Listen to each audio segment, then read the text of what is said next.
Guys, Kurt from Time Machine Transport. Finally got my shop semi-clean. Anyways, I'm going to be doing the second part of the injector install. Or actually, the injector's already installed, but so the torque specs for your claws, I think that's what they call it. Anyways, when you get the new O-ring kit with the cups, it does not come with there's a washer underneath this bolt. It comes with 6 new bolts, one for each injector, obviously. You have to take your washers off of your old bolts. So don't lose your old bolts because you're going to have to reuse them. And so the specs, the torque specs, I already torqued them all down. I'm going to double check them. It's between 43 and 49 foot-pounds on the N2 Detroit. So, like I said, I've already done it, but I haven't double checked them yet.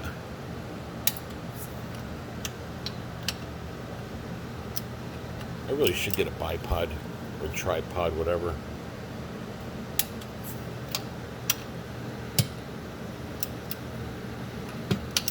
And this is a 15 millimeter socket.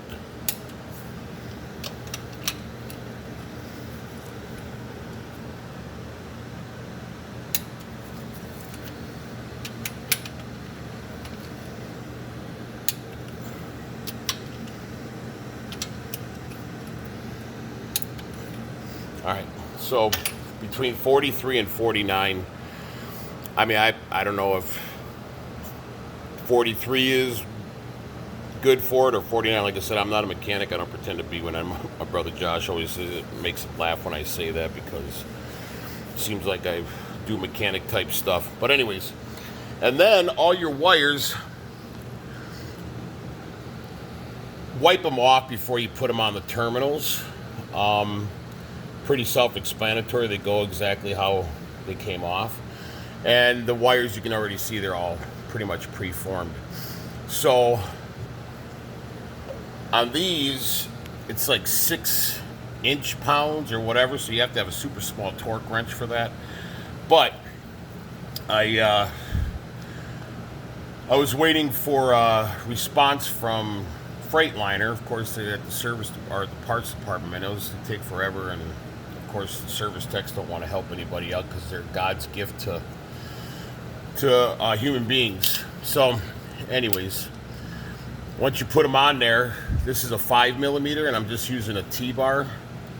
Now, you don't have to get crazy. If you over tighten these, you will crack that solenoid housing, and that's not going to be a good thing. So all you want to do is, when you get it on there, you basically just oh shit, god dang it, put you guys on pause. All right, guys, I'm back. What I did was I went ahead and wiped all the connectors down. I don't know if that makes a difference, but I'm sure oil in between a connection probably isn't a good thing as far as for it to connect properly. Now, do not use a socket on these for your injector. It is not polarity sensitive, so if you reverse these two, it wouldn't make a difference. However, it's almost impossible to make the mistake of connecting them. Like I said, they're not polarity sensitive, but you can see where the wires are already preformed. What I did was I went ahead and I just connected all of them, or I connected all of them, and then I just took my finger like this and just kind of snugged them up on every single one. Dang it. Anyways, you do not want to over tighten these, because if you do, you will crack that solenoid, and that's not good for business. You're gonna have to pull the injector out and get a new injector. So and then I thought I had just a regular handle, but I guess this would work just as well. So just 2 fingers, and don't, like I said, don't overdo it, man, because you do not get Gorilla on there. You're gonna make a huge mistake if you do. And then what I did was I found some little goodies inside my head here, all the way down this thing. So there was one O-ring, which they were thinner O-rings, so I think that's when the guys from El Paso changed out my O-rings. It was a broken O-ring, and I had a couple broken O-rings on 1 or 2 injectors, so I just told them to replace them all.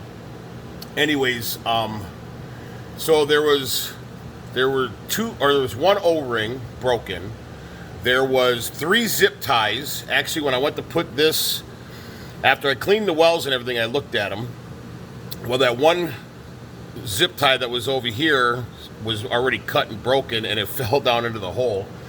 So when I put the injector in, it wouldn't go, and I'm like, what the heck? So I pulled the injector out. Shame on me. I should have looked at it right before I put it in, and there was a zip tie in there.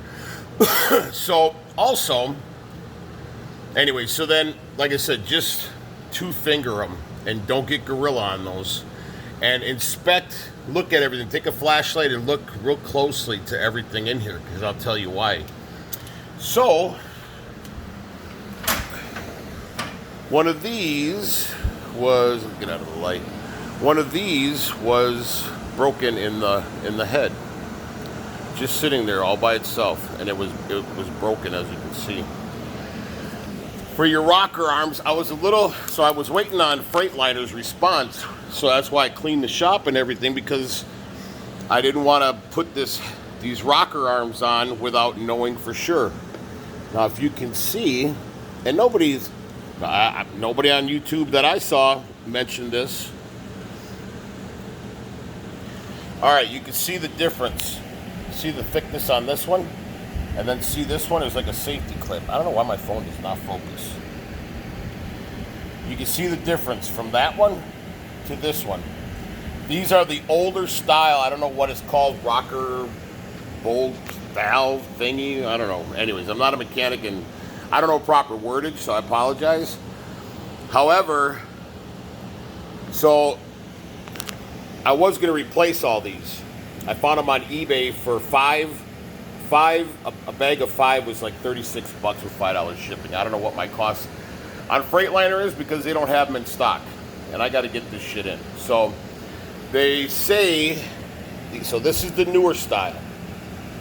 These with the little safety ring on it, those are the older style.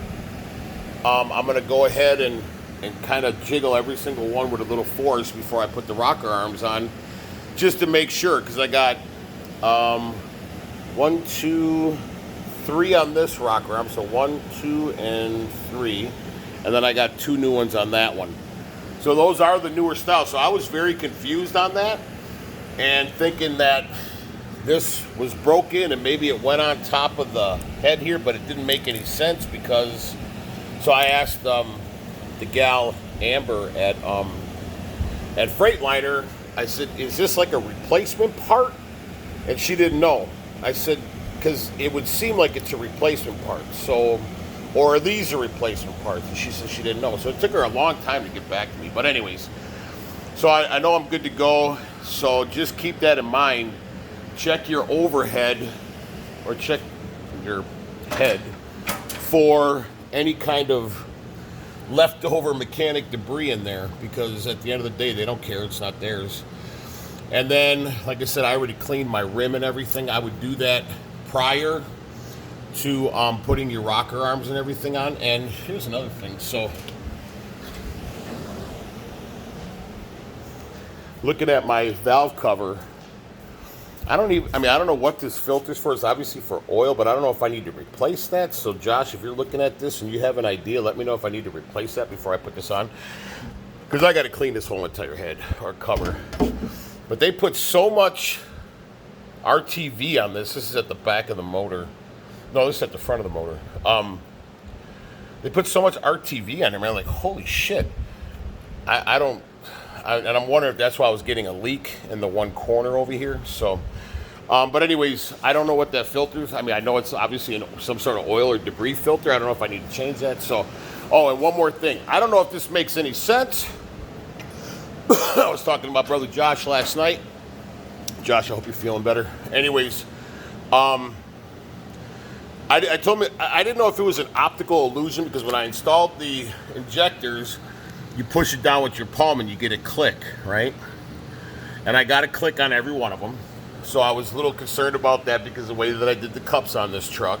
Was worried that maybe they weren't seated properly, whatever. So I kind of was looking on the bottom of the injector, right, where it meets the top of the head. So right down here where my finger is, it looks like it's pretty flush on all three of these.